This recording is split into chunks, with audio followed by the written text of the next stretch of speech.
अब समझते हैं अपरिमेय संख्याओं को। अपरिमेय संख्या क्या है? वे संख्याएं जिन्हें p बट्टे q के रूप में ना लिखा जा सके।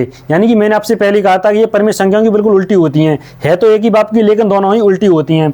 और p और q दोनों पूर्णांकों और q इज नॉट जीरो, यानी कि ये इनमें समानता है। क्योंकि पिता की वजह से, पिता क्या है? वास्तव संख्या, ये उसको उनका दिया हुआ इनका नियम है।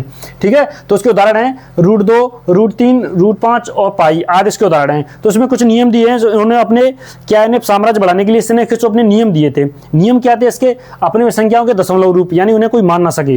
तो उसका क्या था? पहले तो इसका एक सबसे अच्छा क्या है, ये अशांत रहती है, मतलब कभी खत्म ना हो, ये चलती रहती है, कभी ना मरती है ना कभी रुकती है कभी। फिर दूसरा है अनावर्ती, इसमें अंकों का दोहराव का कोई भी क्रम ना बदले, कोई भी क्रम ना बने, यानी कि इसमें कोई पता नहीं चलेगा कि आप कितने अंक बाद ये दोहराव है, क्या बदल रही है, बार बार कोई ना पीरियड नहीं है, जैसे घंटी की तरह पीरियड होता है, वो सिस्टम नहीं है इसमें। एग्जाम्पल के लिए देखिए, मैंने बनाई है ये 0.10, एक के बाद जीरो, अब एक 2 बार आगे देखो जीरो, अब एक 3 बार आगे, एक 4 बार, एक 5 बार, एक 6 बार, यानी कि ना तो इसमें कोई क्रम है ना ही ये खत्म हो रही, तो दोनों नियम काम कर रहे हैं, तो ये अपरिमेय संख्या है। तो इसके कुछ महत्वपूर्ण उदाहरण हैं जो आपको ध्यान देनी चाहिए। महत्वपूर्ण उदाहरण देखिए, सबसे पहले पाई का मान होता है कितना? 3.141592653 यानी कि ये चलता रहता है, ये कभी खत्म नहीं होता है। एक बात ध्यान देने की है भाई, ये आपको बहुत ध्यान देनी है, अक्सर करके लोग भूलते हैं, पेपरों में भी आता है ये कि पाई का मान होता है 22/7, लेकिन 22/7 का मान एग्जैक्ट होता है तो वो एक परिमेय संख्या है। 22/7 परिमेय संख्या है, लेकिन पाई कभी परिमेय संख्या नहीं है। 22/7 परिमेय संख्या है, पाई का मान 22/7 लगभग मान आए, बिल्कुल एग्जैक्ट नहीं है, मान आ गया है, तो पाई 22/7 परिमेय संख्या, लेकिन पाई एक परिमेय संख्या नहीं है। इस बात को ध्यान रखेंगे आप। ठीक है, 22/7 लगभग होता है, ये निश्चित नहीं है। फिर होता है एक यूलर नंबर, ये आपके सिलेबस से बाहर है लेकिन मैं बता रहा हूं, इसका मान होता है 2.7182828485, ये भी एक अपरिमेय संख्या है। फिर होता √2 का मान, √2 तो क्या है? समकोण त्रिभुज के कर्ण कहते हैं वैसे से, इसका मान होता है 1.41421356 ऐसे ही चलता रहता है। ये गोल्डन रेशियो 1.61853398888, इस तरह, मतलब कहने का मतलब ये अपरिमेय संख्या वो होती है ना तो कभी रुकेंगी, ठीक है, और ना ही आप ये ऐसा कह सकते हैं कि ये कभी निश्चित रूप से मान इसका निकल आए।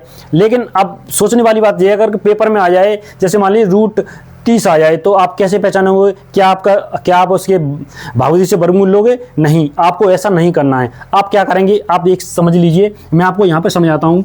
जैसे आपके पेपर में आ गया, क्या √5 एक अपरिमेय संख्या है या नहीं, तो आप इसको भागविधि से करेंगे, तब देखेंगे कि रिपीट हो रहा है कि नहीं रिपीट हो रहा है, नहीं, ऐसा नहीं करना। आपको ये देखना है क्या ये वर्गमूल में आ रहा है, क्या ये वर्ग में आ रहा है। वर्ग क्या होते हैं? 1, 4, 2 और फिर 3 का 9, फिर 16, फिर 25, इस तरह 25 के बाद कितना होता है? 36, फिर क्या होता है? 49, यानी कि वर्ग होते हैं 2 के, 3 के, 4 के, 5 के, 6 के, 7 के, 8 के, 9 के, 10 के, 11 के, 12 के, इस तरह।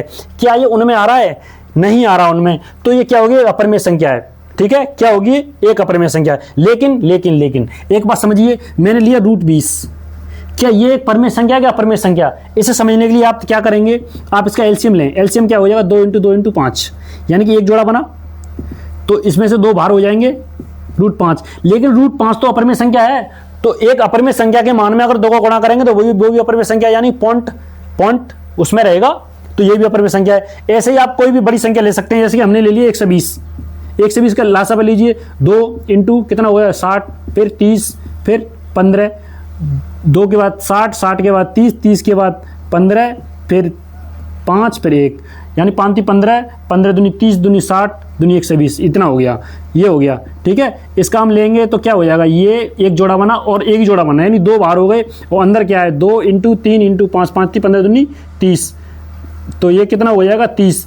ऐसे 30 का करेंगे तो ये भी एक अपरिमेय संख्या है। तो आप इस तरह पेपर में करें, ना कि आप दशमलव लेके दशमलव पूरा निकालेंगे आधे घंटे तक, ऐसा ना करें। ठीक है, तो इस तरह आपकी ये क्लास पूरी हुई। तो हम कल जो यूक्लिड का नियम है, जो मोस्ट इंपोर्टेंट है, उससे कैसे मासाबा निकालते हैं वो हम सीखेंगे। तो अगर आपने इसकी पहली वीडियो नहीं देखी है तो आपसे निवेदन है कि आप पहली वीडियो देखें, उसके बाद दूसरी वीडियो देखें। मैंने कमेंट में वो पहली वीडियो पिन कर दी, यानी कि उसकी वो बना दी है, प्लेलिस्ट बना दी है, और महत्वपूर्ण बात, जो भी आप नोट करें आप साथ साथ नोट ना करें, आप केवल सीधे वीडियो में या जो भी मैं पढ़ा रहा हूँ उसमें आप समझें। और जो भी इसकी PDF होगी मैंने व्हाट्सएप में लिंक कर दी है, आप वहाँ पर जाकर डाउनलोड कर सकते हैं। तो मिलते हैं अगली वीडियो में, तब तक के लिए धन्यवाद।